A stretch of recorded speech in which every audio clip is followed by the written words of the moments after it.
This is going to be the longest video I have ever made, and I did not even talk much in this video, but I love the content so much. I'm a huge supporter of different teaching styles because one method that works for one student might not work for the other. That's also why I strongly support having different teachers as well, because you get different perspectives and you learn different things from different people. Last time I interviewed Jenny, my Korean teacher, and oh my god, we just finished our 25 days of Korean. So we made a video together where I spoke Korean for 1 minute. Well, half was her asking questions, but shh, it's okay. You'll be able to see that video on my new channel. I'll have all the information in the description below. This time, I'm interviewing Crystal, who is my Japanese teacher. She teaches Chinese and Japanese. Crystal is a very friendly and knowledgeable teacher with over 5 years of teaching experience. She can teach you anywhere from HSK1 all the way to HSK6. So if you have any questions from beginner to advanced, she can cover all that. And she has an amazing personality, and also she has her own YouTube channel, which you can find the information in the description below. Another great thing about Crystal is that you can discuss historical stuff with Crystal. I am terrible with geography. I mean, I did not even know that I lived on an island for like 15 years. And then I'm also really terrible with history. I slept in my history class and the math class. I'm open-minded, so I can discuss any topics that you like to discuss during our class, but you probably won't get anything valuable or helpful if we talk about those topics. Like, I love listening to different stories. I just cannot comment on it much. If you love history, you're going to love Crystal. We talk about the difference between languages and her teaching experience. I hope you will enjoy this video because I had so much fun interviewing Crystal. Let's go ahead and get started. 第一个问题，你是哪里人？我是中国人，首先哈，然后呢，我的家乡是来自宁夏银川，可能很多人不太清楚宁夏在哪里。那它是一个回族自治区，大家可能知道西安 Terracotta Warriors，那里有秦始皇兵马俑。那宁夏银川呢，它离西安很近。我不知道，我的地理非常不好。没关系。现在你住在哪里？现在我生活在广州，然后呢，我已经在这边大概有5、6年了。会不会想你的家乡呢？肯定会，肯定会。总的来说，家还是最好的，所以呢，还是会很想家。好，那你的兴趣爱好是什么？音乐和电影，当然还有语言。真的。好的，那今天我就先不问音乐的问题了。好，那现在我们来谈谈你的教学经验。你当对外汉语老师多久了？总的来说应该有5年左右了，因为我来广州这边的第一份工作就是对外汉语老师，然后呢，我在培训学校大概做了有2年多一些，之后呢，我就进了日企工作了，大概也有2年左右。当然在日企工作的这段时间，还是利用我的业余时间，还有周六周天，一直在教对外汉语，因为对这个真的是非常喜欢。之后呢，综合考虑了一下，感觉好像是比较喜欢对外汉语的工作，所以又回到对外汉语老师了。所以现在的计划是想要当全职的对外汉语老师吗？对，现在其实就是全职的对外汉语老师。对，我是忘记了。没关系。好，那作为一位对外汉语老师，你觉得什么方面是你最喜欢的？跟学生交流吧，而且跟不同国家的学生交流，这是让我非常非常开心的事情。那我总是在跟我的朋友说，我教对外汉语的时候，不仅仅是我知识还有文化的一个输出，同时我也在从不同国家的学生身上学到不同的文化，还有他们的语言、他们的习惯，所以我觉得这是一个很大的享受。那我在教学的过程中，我也在不断的学习，所以呢，这种吸收文化的过程我非常 enjoy。好的。那除了你的母语以外，你还会说什么语言呢？我还会日语。其实，在大学的时候，我的专业是日语。真的？还有英语。还有英语。英语大家都会。好的。那这样子的话，如果你的专业是日语，你在学习日语的时候，或者英语也可以，遇到最大的困难是什么呢？我觉得就是你学到一定的程度之后，你想有质的提升是一个非常大的瓶颈。因为我们可能学完了所有的基础语法之后，你就会发现怎么样说得更地道，这是一个很难的部分，就跟学汉语一样。学汉语的时候，我的学生大概学到汉语的 HSK 的3级或者4级的水平，那他就会觉得，老师，我觉得我没有什么提高，但是真的会有这样的感觉，我就会告诉他们，其实你在提高，但是你提高的速度会越来越慢，越来越慢，因为你要明白，去融入这个国家的一个当地的语言是一个需要很长的时间的。你要知道他的习惯用语，你要知道他的习惯说法，这就不简简单单是你只懂了他的语法那么简单了。对，所以呢，可能你要更长的时间去习惯这门语言，然后慢慢的你才会有质的提升。那学习别的外语，学习日语呀，学习还有英语的时候，我也是有这样的困惑。包括我现在的英语，我就会觉得有一点不上不下，很难再进步。所以呢，一定要不断的听，不断的说，然后不断的看，你才会有很大的进步，才会有明显的进步。对，那我想确定一下，因为我听过你的英文，我觉得你要是用英文来上课的话没有问题，对不对？It should be no problem。OK， 好，我觉得你没有应该没问题。好，那刚刚你说你会说英文和中文，不是，当然会中文了，英文和日文。那这2个语言它们最大的区别是什么呢？我觉得最大的区别就是，语法语序上面的区别的话，这可能是一个比较通识的，大家都知道的。但是呢，其实我想说的一点哈，就是日语、汉语还有英语，它是分属于不同的语系的。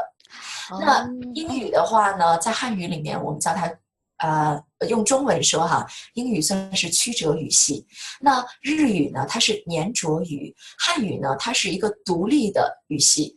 那所谓日语的黏着语是什么意思呢？就是它用它里面的一些小的助词，然后呢，把它里面的其他的一些部分哈，像胶水一样粘起来。所以呢，在学日语的时候，日语的助词很不好用。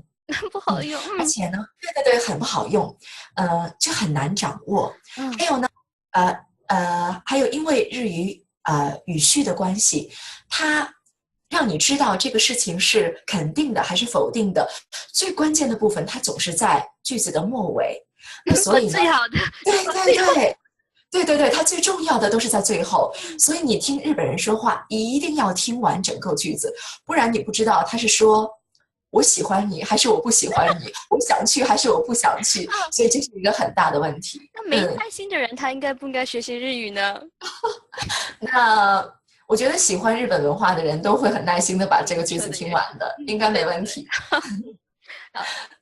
那这样子的话，日文和中文呢有什么？你刚刚说的有什么区别呢？有什么区别？刚才我有说到，就是中文它是一个独立语系，那独立语系呢，也就是说我自己发展成我自己的语系，然后呢，它其实是语法上面没有非常非常特别的。如果学中文的话，你就会觉得，其实中文的语法不是很严谨，它是比较随便的。然后呢，有很多 exceptions， 然后我的学生都会问我，老师怎么又有 exceptions？然后对，那我就会告诉他，没关系，我们掌握一个基本的语法，后面遇到 exception， 我们再接受一个，遇到一个去学一个，没有问题。我们只要学一个大概的框架就可以了。那在中文里面呢，它比较特别的就是，它其实语法上面不是很严谨，所以呢，它只是把不同的部分按照顺序排列。所以呢，它对语序的要求可能会比较高一点。但是日语呢，没问题啊，因为我有粘着的部分，也就是像胶水一样的助词，我只要助词的位置对，那它的语序很不一样也没有问题。那就比如说我猫吃鱼，比如说猫吃鱼的这个句子，你可以说猫は魚を食べます，你也可以说魚を猫は食べます，这个都是没有问题的。我把鱼和猫的顺序调换也没有问题，只是我把句词放对了，那这个句子就 OK 的。还好你有说，要不然我会以为鱼把猫给吃了。对，所以其实很有意思。对，那这样子的话，如果你要给一个学习汉语的初学者一个小贴士，你会给他们什么小贴士呢？我觉得最重要的一点是要学汉字。要学汉字，其实我想了很久哈，这个小贴士应该是什么？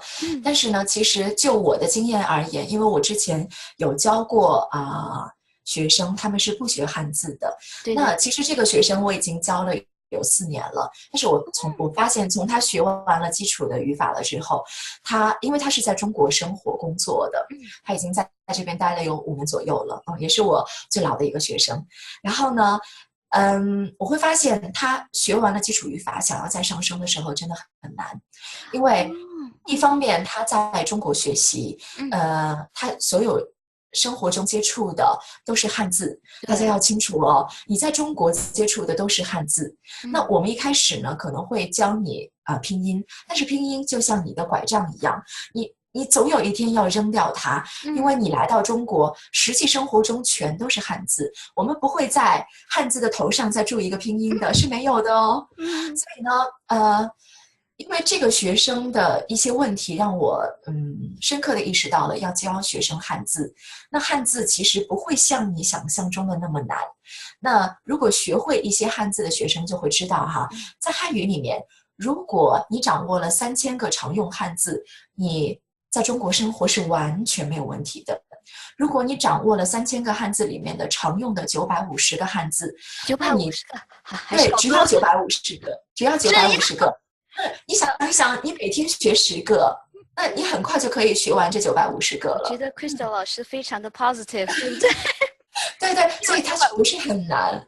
你学会950个汉字以后呢，你阅读一些基本的报纸啊、文章啊，其实就没有什么大问题了。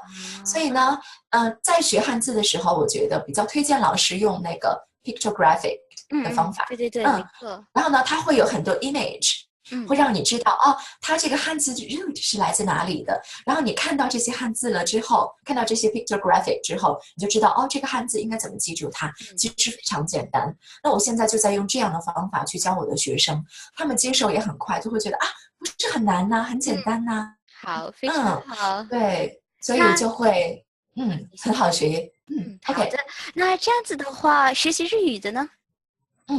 学习日语的话，我是觉得可能要循序渐进。首先呢，Amy 有告诉我自己也在学日语，对不对？对，我们今天有日语课，对，今天第1节课。对，所以呢，其实那个Romaji 很多人在用 Romaji， 然后 Amy 也告诉我你现在还用 Romaji，那其实跟刚才一样哈，Romaji 也像一个日语里面的拐杖一样。好伤心。对。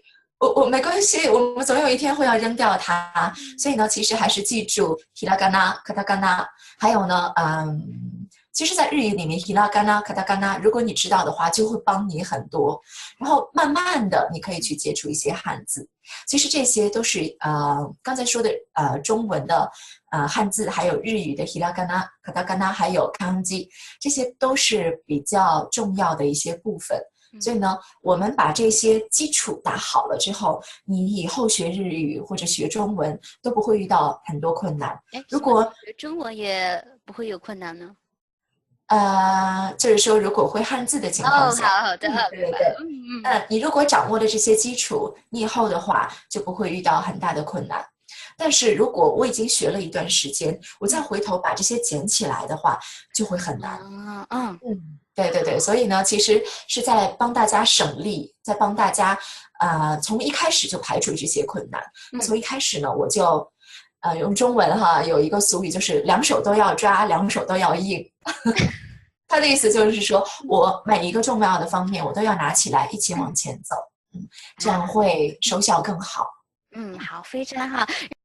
So that's all for this video. I hope you enjoyed the video as much as I did making this video. This is where I really appreciate different languages or simply being interested in a language. Because I'm interested in Japanese and Korean, that is how I met these two amazing people, and I really love taking their classes. And if you have never taken Crystal's class, you can get 10% off your first class by letting her know that Amy recommends you. Okay, that's all for this video. I will see you next week. Bye bye!